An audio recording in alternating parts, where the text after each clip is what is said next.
Welcome back to the third episode of the Lift Heavy, Run Fast podcast. I'm your host, Hybrid Coach Mike, and today we are talking about deloading. For anyone watching on YouTube, yes, I am wearing the same outfit. It is because I am recording 3 episodes in one day. And for those listening, you were like, why are you telling us this pointless information? Nonetheless, if you're listening, go check out my YouTube. I have other information there. And if you're on YouTube, go check out my Instagram. I have other information on there. And if you're on Instagram, go check out my TikTok. I have other information on there. There's information everywhere, and I'm giving it to you all for free. So go just subscribe to it. If you're someone who wants to lift heavy, run fast, it's everywhere. So go check it out. Anyway, deloading, let me run you through it, what it is, what you should do, how to do it, blah. Long story short, I am deloading right now in my training. A deload is a planned, easy week of training, basically. It's normally a reduction of training volume or intensity to facilitate recovery. When you train for weeks in succession, although you may have rest days, you will usually accumulate fatigue over those weeks of hard training in succession that will then mask either your strength or fitness. 4 weeks of hard training will mask your fitness a little bit in the weeks 5, 6, 7, and so on. Week 1 will give you a little bit of fatigue that you'll carry into week 2. Week 2 will give you a little bit of fatigue that you'll then carry into week 3, and so on. So you accumulate fatigue over a few weeks of training. And there's no real way around it, because if you're training hard enough to facilitate an adaptation and cause improvements, fatigue is going to come with it. Fatigue occurs quicker than adaptations do. So it is really important that you take the time to deload when you need it. And I'm going to go through what a deload is and all that kind of stuff more now. So first of all, the purpose of the deload is to decrease the amount of fatigue you're experiencing and get rid of some of that fatigue that is masking your strength and or fitness. So then in the weeks after that, you can then go hard again in your training. You have a few weeks of hard training, have an easier week / deload, ramp it back up slowly again. And then the goal is to try to push that next block of training further than you push the last one. So you see this wave-like progression where you're continuously progressing, decreasing, progressing further, decreasing a little bit, progressing even further, and so on. A deload, depending on what you're doing in strength training or running, is almost always going to be a reduction in your training volume and or intensity. Volume is normally the main driver of fatigue. So when it comes to running and lifting, you will usually see a reduction in your volume, your total volume, the amount of work you're doing in a week, for sure, in most cases. In lifting, you can get away with keeping the intensity a little bit high, and in running, you can get away with keeping the intensity a little bit high. Although in lifting, keeping the intensity high, in some cases, if you're quite advanced and quite strong, can also cause some fatigue. So some lifters do reduce their lifting intensity or weight they are lifting, as well as reduce their volume.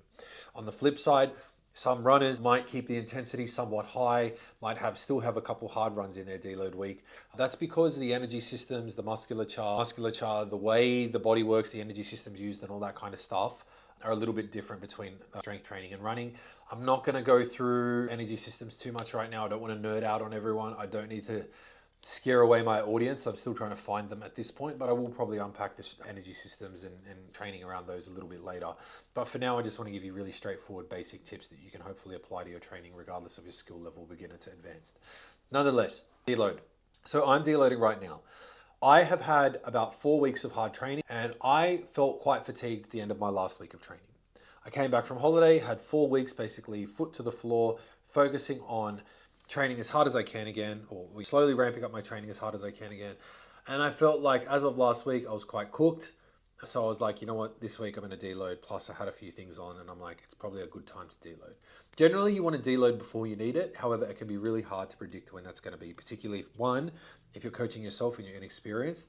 And 2, if you have a coach, sometimes it's going to take them a little bit of time to realize what you need and what you can tolerate before they get it right for you. I make the mistake sometimes with my clients, sometimes doing it too early, sometimes doing it too late. And you want to get in the habit of getting it done at the right time. And there's some signs and symptoms that you can keep an eye on that I'll tell you about. So for me, because I coach myself and I know what I'm experiencing, because I am physically, obviously me, unless I am me in a 4th dimension and I'm looking at me, evaluating me in a 3rd world, but then talking to myself in a 5th world or something. Anyway, that was weird. The point is, I know what symptoms I'm looking for and I know what I need. So some of the symptoms that you look for in terms of deloading. Fatigue, obviously, both physical, mental. Restlessness, are you unable to sleep? Do you find you're just uncomfortable all the time? Are you sore physically?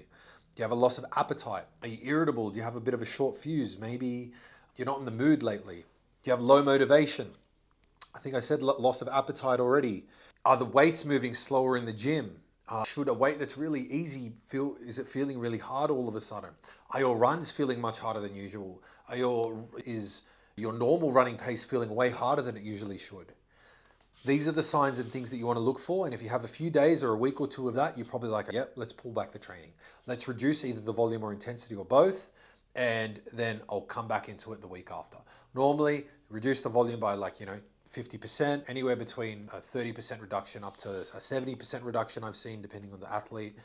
And then when it comes to intensity, sometimes you want to just drop the loads back or the intensity back by a little bit for running and lifting, or in some cases you want to drop it back a lot. Really depends on where you're at. I highly recommend you don't have a week off though, regardless of your skill level. If you're extremely advanced, there may be situations where I recommend having a week off because you've obviously been training really hard, but for most people, having the week off doesn't do them any favors. There are some caveats. I'm not saying never have a week off, by the way. If you're sick and you can't train, take a week off. If you've come off a really hard competition and you haven't got any competitions coming up, man, take a week off, relax. You probably need it more for your mental state more than anything. You've just been exhausting yourself both physically and mentally for such a long time. Having a week off may do you good. And if you're on holiday or anything like that, I actually recommend people don't worry about training if they're on holiday, all those kinds of things. Just enjoy being on holiday. Because generally, I just went away to Europe for a little while before. I did train when I was over there, but I didn't put pressure on myself to train. I was like, if I've got access to a gym, I'll maybe go, but it'll depend on what we're doing that day first. The goal is I didn't go on holiday to train. I went on a holiday. When I'm back here and I've got a normal routine, I'll train. And I was only away for 3 weeks anyway, or 3.5, whatever. It took me 2 weeks to get back to where I was, and I was fine. I was running 2 or 3 times a week max, and I was just doing whatever I felt like. I think I lifted 4 times in total in the 3.5 weeks I was there. So if you're away, who gives a shit? And if you're sick, also relax. Just get better and then come back to the gym. Plus, don't get other people sick. Nonetheless, deloading. I will digress a lot. I haven't been diagnosed with anything, but I've got something going on up there. Anyway, deload, recovery is important. So it's going to allow you to push the weeks after that harder than what you were before. And then deloading should give you weeks after that of more progressive training. So you bring your training back down and then you'll be able to ramp it back up again shortly after. In terms of when you should do it, some athletes 4 weeks, some 6, some athletes 8. What I recommend, look for the symptoms that I mentioned before and then make an educated decision. Discuss it with your coach. Normally they'll know what to do. Nonetheless, that's everything for this episode. Comment, subscribe, share it if you're watching on YouTube. If you have questions, comment, hit me up on Insta if you've got questions, do whatever. Follow me, do whatever you got to do. Give me a 5-star rating if you listen to this somewhere. Thank you so much for listening to the Lift Heavy, Run Fast podcast, episode 3, episode 4 coming out next week. I'll see you guys next time. Or listen to you guys next time, whatever. Bye. Thanks.